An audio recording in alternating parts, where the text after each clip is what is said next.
Assalamualaikum warahmatullahi wabarakatuh.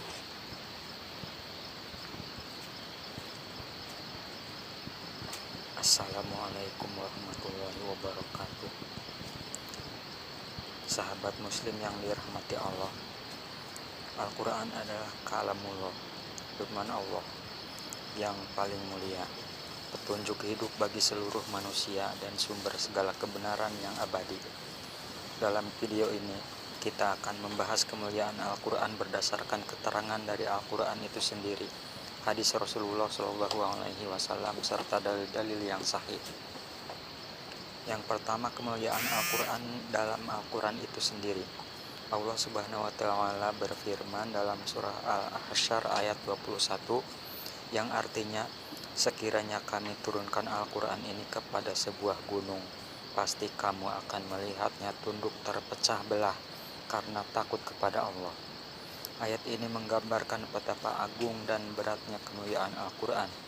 Gunung yang kokoh pun akan hancur bila menerima wahyu itu, menunjukkan keagungan dan kehebatannya. Allah Subhanahu wa Ta'ala juga berfirman dalam surah Al-Isra ayat 9, yang artinya, sesungguhnya Al-Quran ini memberikan petunjuk kepada jalan yang paling lurus dan memberi kabar gembira kepada orang-orang mukmin yang mengerjakan amal soleh, bahwa bagi mereka pahala yang besar. Artinya Al-Quran bukan hanya bacaan, tapi pedoman hidup menuju kebahagiaan dunia dan akhirat. Yang kedua, kemuliaan Al-Quran berdasarkan hadis sahih. Rasulullah SAW bersabda, sebaik-baik kalian adalah yang belajar Al-Quran dan mengajarkannya. Hadis riwayat Bukhari. Hadis ini menunjukkan bahwa orang yang dekat dengan Al-Quran, baik dalam membaca, memahami maupun mengajarkannya, mendapat kedudukan yang paling tinggi di sisi Allah. Dalam hadis lain, Rasulullah SAW bersabda, bacalah Al-Quran, karena sesungguhnya ia akan datang pada hari kiamat sebagai pemberi syafaat bagi para pembacanya. Hadis riwayat Muslim. Bayangkan, Al-Quran sendiri akan menjadi pembela kita di hadapan Allah kelak. Inilah kemuliaan yang tak ternilai. Yang ketiga, dalil dan hikmah tentang kemuliaan Al-Quran. Al-Quran adalah mukjizat terbesar yang kekal hingga hari kiamat.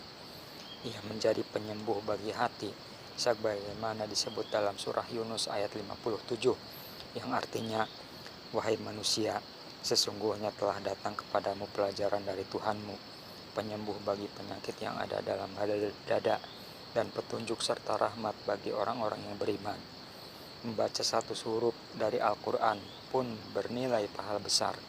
Rasulullah SAW bersabda, barang siapa membaca satu huruf dari Kitabullah, maka baginya satu kebaikan, dan satu kebaikan itu dilipat gandakan menjadi 10.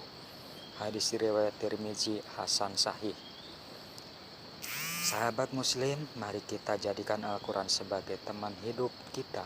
Bacalah, pahami maknanya, dan amalkan setiap ajarannya, karena kemuliaan seorang hamba akan meningkat seiring kedekatannya dengan kalamullah. Semoga kita termasuk orang-orang yang dimuliakan oleh Allah melalui Al-Quran. Demikian, wassalamualaikum warahmatullahi wabarakatuh.